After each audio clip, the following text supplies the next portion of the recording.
kecualian ya. Seperti gerakan jari ini meskipun 1000 kali bergerak ini tidak menjadi masalah. Gerakan kelopak mata, gerakan ini kedua telinga ataupun gerakan bibir ataupun lisan. Ini anggota-anggota yang memang pengecualian.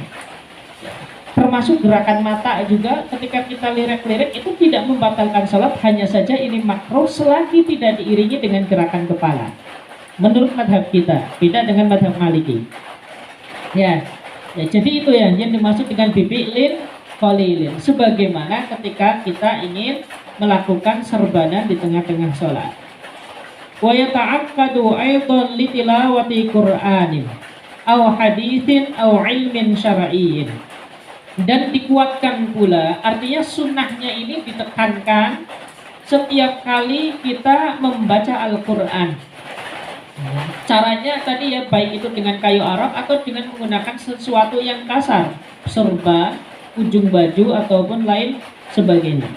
Au hadisin, atau ketika kita ingin membaca hadis, au ilmin syar'iyyin, atau ingin membaca ilmu syar'i.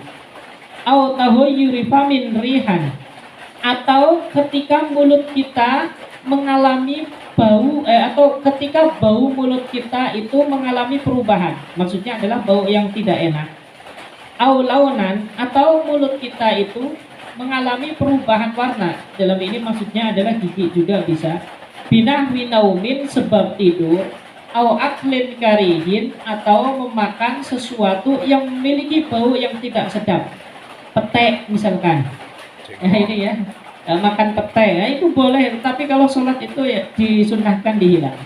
Ausinin, atau karena perubahan gigi, perubahan warna gigi, binahwi suprotin, yaitu seperti berubah menjadi warna kuning. Ya ini maka disunahkan untuk bersiwak. Awistiqodin min naumin, atau karena bangun dari tidur. Wa iradatihi, dan ketika ingin tidur. Wa dukhuli masjidin wa manzilin, dan juga ketika hendak memasuki masjid. Wa manzilin, dan ingin masuk rumah. Wa fis sahari, dan juga ketika menjelang waktu sahur. Wa indal ikhtidori, dan ketika menghadapi sakaratul maut. Ikhtidor itu sakaratul maut, yaitu detik-detik menjelang kematian. Kama dalla alaihi khabarus sahihaini, sebagaimana apa yang dicundukan oleh hadis sahih di dalam kitab Bukhari dan Muslim. Maksudnya ini ya, secara ringkas kayak gini. Selain siwakan itu disunahkan sebelum wudu dan disunahkan setiap kali ingin melakukan sholat, baik sholat fardu ataupun sholat sunnah, siwakan juga ditekankan ketika ingin membaca Al-Quran atau membaca hadis, atau ingin membaca ilmu syar'i, atau ketika mulut kita itu mengalami perubahan, ya baik berubah di dalam baunya ataupun berubah di dalam warnanya, ataupun ketika gigi kita mengalami perubahan yang semuanya dipengaruhi karena tidur atau dipengaruhi oleh makanan yang memiliki bau yang tidak sedap. Atau pula disunahkan juga ketika kita ingin masuk masjid atau masuk rumah sendiri. Ya, ini adalah contoh-contoh yang disunahkan. Tetapi maksudnya apa? Bahwasanya siwakan dalam hal ini adalah membersihkan gigi. Kalau kita artikan dengan arti yang lebih luas, itu disunahkan setiap kali kita ingin berinteraksi dengan orang lain. Karena tujuan daripada siwakan ini, di antara siwakan ini, selain daripada mengikuti sunnah Nabi, tujuannya adalah untuk menghilangkan bau mulut, yang mana ketika bau mulut ini muncul dari diri kita, sedangkan kita sedang berkumpul dengan orang banyak, ini berpotensi untuk menimbulkan perasaan tidak enak di hati orang banyak tersebut. Maka kata kuncinya adalah siwak ini menjadi sunnah di dalam segala hal yang melibatkan orang banyak. Ya, segala hal yang nanti akan terlibat orang banyak di dalamnya. Ya, bukan hanya siwak, termasuk adalah mandi dan memakai wangi-wangian. Ini juga disunnahkan juga setiap kali kita ingin menghadiri perkumpulan yang melibatkan orang banyak. Ya, tujuannya tadi untuk menghilangkan bau yang tidak sedap sehingga orang-orang yang ada di sekitar kita itu akan menjadi nyaman dan tidak merasa terganggu. Wa yuqalu innahu yusahilu khurujar ruh. Ya, selain hal-hal di atas, siwakan juga disunahkan setiap kali disunahkan bagi orang yang sedang sakaratul maut. Jadi sakaratul maut itu detik-detik di mana orang tersebut ingin menghembuskan rohnya. Ya, dasarnya apa? Dasarnya di dalam sebuah hadis yang mana hadis tersebut menerangkan bahwasanya siwak ini bisa mempermudah proses keluarnya roh daripada tubuh orang tersebut. Ya, ini adalah untuk mempermudah proses. Bahkan ya sebagaimana diajarkan oleh baginda Nabi, itu ketika sakaratul maut itu kalau bisa orang yang sedang sakaratul maut itu harus ditemani. Sebab ini detik-detik penentuan di mana setan di situ hadir berbondong-bondong.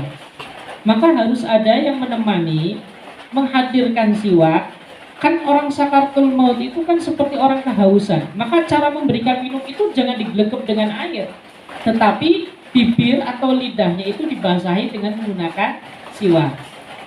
Sebab dalam satu riwayat bahwasanya dalam keadaan yang demikian sakaratul maut, setan itu akan hadir. Konon setan itu menawarkan air kepada orang yang sakaratul maut, lalu kemudian membisiki dia agar tidak mengucapkan syahadat. Terus setan itu berusaha terus. Makanya ini sunnah bagi orang yang sedang sakaratul maut itu ditemani oleh keluarga, lalu disiapkan air juga untuk membasahi bibirnya. Nah, ini bagi yang sakaratul mautnya itu lama ya, tetapi memang proses itu memang lama dan sangat menyakitkan. Bahkan baginda Rasulullah SAW itu pernah ditanya tentang sakaratul maut. Itu konon rasanya atau dijelaskan oleh baginda Nabi, rasanya itu sebagaimana kulitnya itu dikelupas.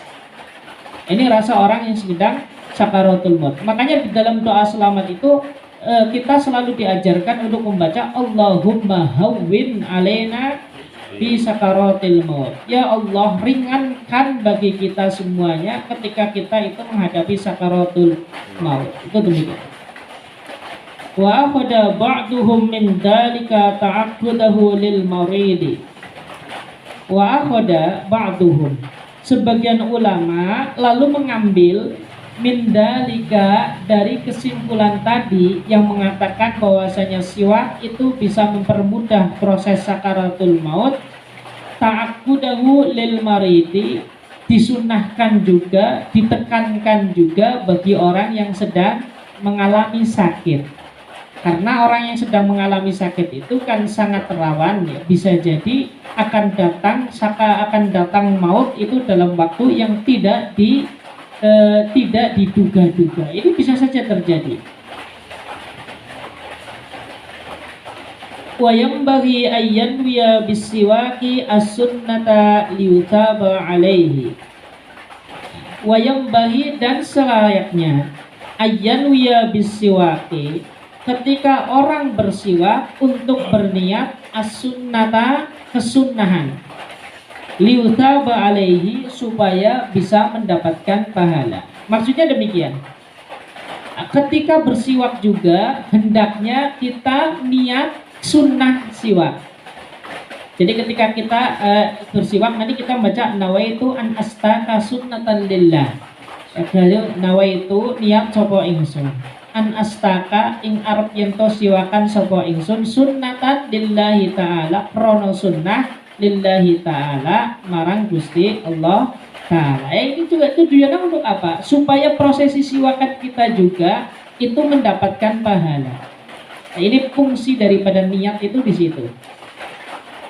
Wa yabla'a riqahu awwal istiyaqihi, dan juga ditekankan untuk menelan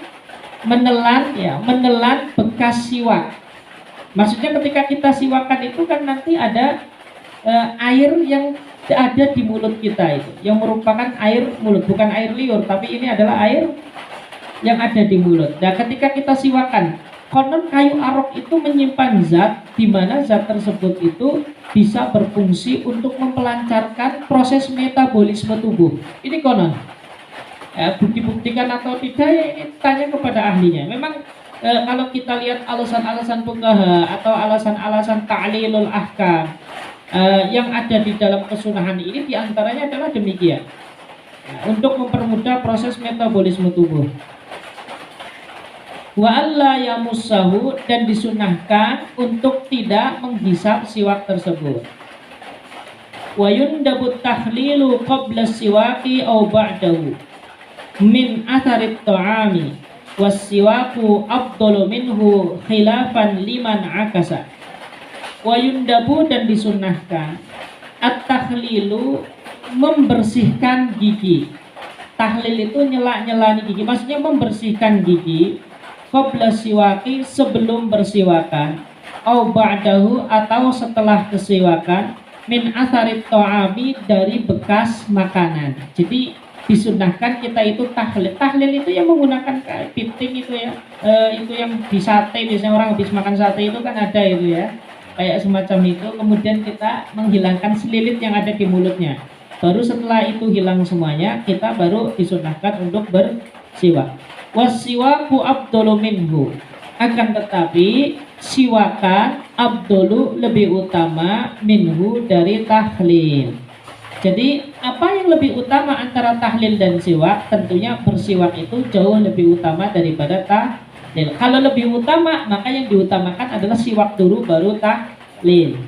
Khilafan liman akasa, berbeda pendapat dengan orang yang membalikkan hukum. Maksudnya orang yang mengatakan tahlil itu lebih utama daripada bersiwak, sehingga nanti tahlil dulu, membersihkan gigi dulu dengan menggunakan sesuatu yang bisa menghilangkan bekas makanan di sela-sela gigi, baru kita melakukan siwakan. Nah, ini nanti perbedaannya ada di situ.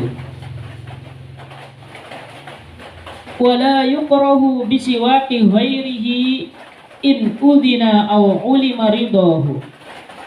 Wala yukrahu, dan tidak dimakruhkan bersiwakan bisiwaki ghairihi, dengan siwak milik orang lain, in udhina, jika diizinkan, aw ulima ridahu, atau diketahui ridhonya. Jadi kalau misalkan tidak memiliki siwak, ini kan bahasanya itu adalah kalau, karena memang hal ini sangat jarang, tetapi hukum fikih itu akan selalu disebutkan meskipun itu terjadi di dalam sesuatu yang sangat jarang, itu tetap dijelaskan. Ya, maksudnya gini, siwak menggunakan siwaknya orang lain, bersiwak menggunakan siwaknya orang lain, ini juga tidak dimakruhkan kalau kita tahu bahwasanya orang tersebut akan mengizini, atau orang tersebut diketahui ketika diizini, dimintai izin pun pasti akan mengizinkan. Ini kan gambarannya, kelihatannya itu kalau dalam kacamata kita itu kan kelihatannya ini adalah hal yang tidak baik. Masa iya kita, kalau dalam bahasa mudahnya, masa kita menggunakan pasta gigi, sikat gigi, tapi adalah sikat gigi orang lain? Ini kelihatannya jorok. Ya. Tetapi yang dimaksud di sini itu, kenapa fikih itu sampai berbicara di sini? Kita melihatnya adalah keutamaan. Karena memang tadi keutamaannya, sholat 2 rakaat itu jauh lebih utama daripada sholat 2 rakaat dengan menggunakan siwak. Itu jauh lebih utama daripada 70 rakaat tanpa menggunakan siwak. Kita melihatnya di sini. Maka ketika kita lihat berbicara atau kita melihat di sini, sampai para sahabat itu benar-benar mementingkan keutamaan sholat ini, sehingga muncul meminjam siwak temannya ketika dia lupa. Jadi kita ketika berbicara ini, kita melihatnya substansinya. Ya, ini artinya memang para sahabat itu dulu itu memang benar-benar sangat menekankan sekali kesunahan yang memang mengandung nilai besar. Ya, 2 rakaat dibanding 70 rakaat ini kan berarti kalau dalam bahasa kita itu ya tergantung keahlian kita dan kepintaran kita itu di dalam mencari pahala yang terbesar. Nah, itu semacam itu.